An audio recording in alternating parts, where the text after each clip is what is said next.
Shalom. Senang sekali kita berjumpa kembali melalui pemberitaan firman Tuhan pada sore atau malam hari ini. Ibu Bapa yang saya kasih di dalam Tuhan, bagian firman Tuhan yang saya pilih untuk kita baca dan renungkan terdapat dalam kitab Ibrani. Pasalnya yang ke-10, saya membaca ayat 35 dan juga ayat 39. Firman Tuhan berkata begini. Sebab itu janganlah kamu melepaskan kepercayaanmu. Karena besar upah yang menantinya. Ayat 39, tetapi kita bukanlah orang-orang yang mengundurkan diri dan binasa, tetapi orang-orang yang percaya dan yang memperoleh hidup. Ibu Bapak jemaat yang kekasih di dalam Tuhan, seperti apa kita menghadapi keadaan-keadaan sulit dalam kehidupan hari-hari? Saya ingin berbicara tentang kiat menghadapi masa-masa yang sukar. Dalam kitab Ibrani, pasalnya yang ke-10, mengajarkan kepada kita sebagai anak-anak Tuhan, orang-orang percaya. Seperti apa? Hal yang pertama yang saya perhatikan ialah bahwa ayat 35 berbicara tentang kalau kita berada dalam masa kesulitan, berada dalam masa sukar, maka kita tetap percaya kepada Tuhan. Kenapa? Karena Dia Immanuel. Karena Dia Allah yang luar biasa, Allah yang perkasa, Allah yang kuat, dan sungguh-sungguh ada bersama-sama dengan kita di dalam kehidupan hari lepas hari. Itulah sebabnya kalau kita sedang menghadapi tantangan dan pergumulan serta persoalan-persoalan terberat, maka mari kita tetap percayai Dia. Sebab Dia Tuhan yang mau berbuat sesuatu yang spesial dengan kita.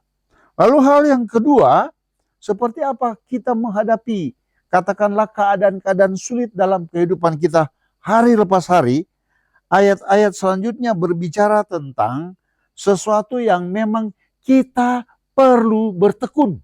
Saudara-saudara, tetap bertekun dalam melakukan kehendaknya. Saudara-saudara, keadaan-keadaan itu sifatnya sementara. Tetapi ketekunan percaya kita itu harus bekerja kuat untuk terus berjalan seiring dengan langkah-langkah yang kita tempuh. Mengapa? Karena memang Tuhan mau menolong kita. Tangannya yang penuh dengan kekuatan luar biasa menopang kita. Itulah sebabnya tetaplah tekun. Dia akan campur tangan dengan segala sesuatu yang sedang kita hadapi. Lalu kemudian hal yang ketiga, seperti apa kita menghadapinya? Hal yang ketiga berbicara tentang kita harus tetap setia. Kenapa? Karena ayat-ayat mulai dari ayat 37 sampai dengan ayat 39 secara khusus membicarakan itu. Saudara-saudara, ada seorang juragan, lalu kemudian dia memanggil orang upahannya untuk mendorong batu yang berada di pinggir jurang. Lalu kemudian orang yang disuruhnya itu melakukannya, terus mendorong.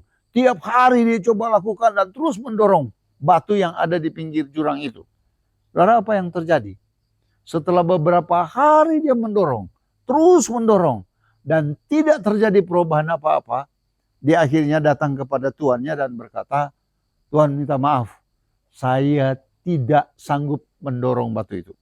Saya tidak bisa membuat batu itu masuk ke jurang. Saudara-saudara, lalu kemudian yang terjadi dalam bagian itu ialah bahwa rupanya Tuhan itu bermaksud agar supaya dia melakukan. Dia memerintahkan supaya melakukan saja. Bukan soal hasil apa yang akan terjadi. Hasil apa yang akan dicapai. Saudara-saudara, itulah sebabnya dia bilang orang yang benar akan hidup oleh karena dia punya iman dan taat melakukannya. Dalam situasi yang sukar dan sulit. dalam situasi yang penuh dengan tantangan dan pergumulan, mari kita melakukan dan menjalaninya dengan penuh kesetiaan. Karena itulah yang dimaksud oleh Tuannya kepadanya. Saudara-saudara, kiat menghadapi kesulitan hidup tidak mungkin akan membuat kita berada dalam pengalaman-pengalaman yang sangat berat. Kenapa? Karena ada Tuhan yang hadir dalam kehidupan kita. Dia akan menolong, dia akan memberkati, dan dia akan membuat kita akhirnya mengalami pengalaman-pengalaman spesial. Hal yang luar biasa terjadi dalam kehidupan kita. Ketika kita berada dalam kesulitan, sekali lagi, kesulitan itu sifatnya sementara. Tapi kuasa Tuhan tetap dan terus-menerus menjadi bagian dalam kehidupan kita. Kiranya roh Tuhan membimbing kita, sehingga kita menjadi umat Tuhan yang selalu dan selalu melakukan apa yang menjadi kehendaknya. Kita akan berkemenangan dalam kasih setianya. Tuhan memberkati kita semua. Shalom. Shalom. Shalom.